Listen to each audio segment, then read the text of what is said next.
പ്രിയപ്പെട്ടവരെ, എല്ലാവർക്കും നമസ്കാരം. എൻ്റെ പിന്നിൽ കാണുന്നതാണ് ചാലിയാർ ഹോസ്പിറ്റൽ. ഇതാണ് നമ്മുടെ ഹോസ്പിറ്റൽ. ഞാൻ മുമ്പത്തെ എപ്പിസോഡിൽ പറഞ്ഞു, ഈ ഹോസ്പിറ്റൽ ഒരു പുതിയ സേവന വ്യവസ്ഥയോടുകൂടി പുതിയ ആരോഗ്യ പദ്ധതി വിഭാവനം ചെയ്ത് തുടങ്ങിയ ഹോസ്പിറ്റലാണ്.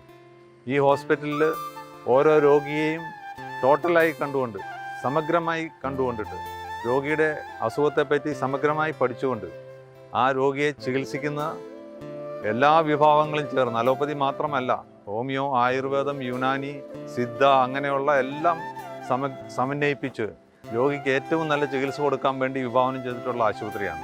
ഇവിടെ വന്ന് ചികിത്സിച്ചിട്ടുള്ള രോഗികൾ അനവധിയുണ്ട്. അനേകായിരം രോഗികൾ ഇവിടെ ചികിത്സിച്ച് സുഖപ്പെട്ടു പോയിട്ടുണ്ട്. അനേകായിരം പ്രസവങ്ങൾ ഇവിടെ നടന്നിട്ടുണ്ട്. ഇവിടുത്തെ റിസൾട്ടുകൾ വളരെ നല്ലതാണ്. ഇവിടെ ഇൻഫൻറ്റ് മോർട്ടാലിറ്റിയോ മറ്റേണൽ മോർട്ടാലിറ്റിയോ മരണങ്ങൾ വളരെ കുറവായിരിക്കും. അതുപോലെ ഇവിടെ വരുന്ന രോഗികളെ നമ്മൾ അവരുടെ ജീവിതശൈലി എങ്ങനെ കൊണ്ടുപോകണം, അതെങ്ങനെ മോഡിഫൈ ചെയ്യണം, അതിനെപ്പറ്റിയൊക്കെ നമ്മൾ അവർക്ക് വേണ്ട വിധത്തിലുള്ള പ്രബോധനങ്ങൾ കൊടുക്കും. ഓരോ മനുഷ്യനും രോഗിയാവുന്നത് അവൻ്റെ ശരീരത്തിൻ്റെ സന്തുലിതാവസ്ഥ നഷ്ടപ്പെടുമ്പോഴാണ്.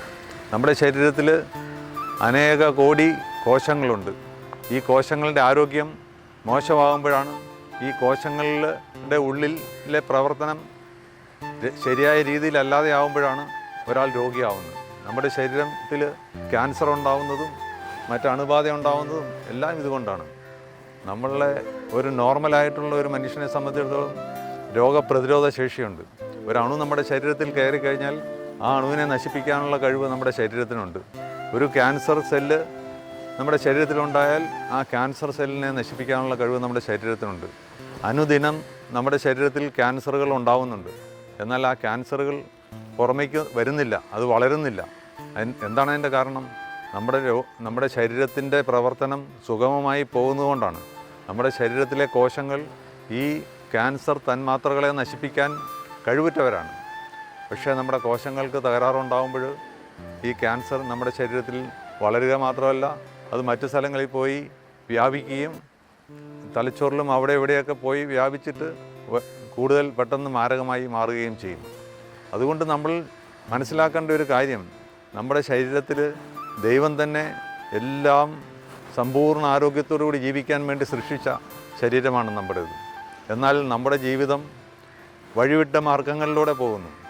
നമ്മുടെ ജീവിതത്തിൽ നമ്മൾ ശ്വസിക്കുന്ന വായുവിലും കുടിക്കുന്ന വെള്ളത്തിലും കഴിക്കുന്ന ഭക്ഷണത്തിലും ഒക്കെ വിഷാംശങ്ങൾ കലരുന്നു. നമ്മുടെ ജീവിതം വളരെ സങ്കീർണമാണ്, സംഘർഷഭരിതമാണ്, കൂടുതൽ പ്രശ്നമുഖരിതമായി മാറുന്നു. അങ്ങോട്ടും ഇങ്ങോട്ടും പ്രശ്നങ്ങൾ, വഴക്ക്, വിദ്വേഷം, ഇതെല്ലാം കൂടുമ്പോൾ നമ്മൾ ഓരോരുത്തരും രോഗിയായി മാറും.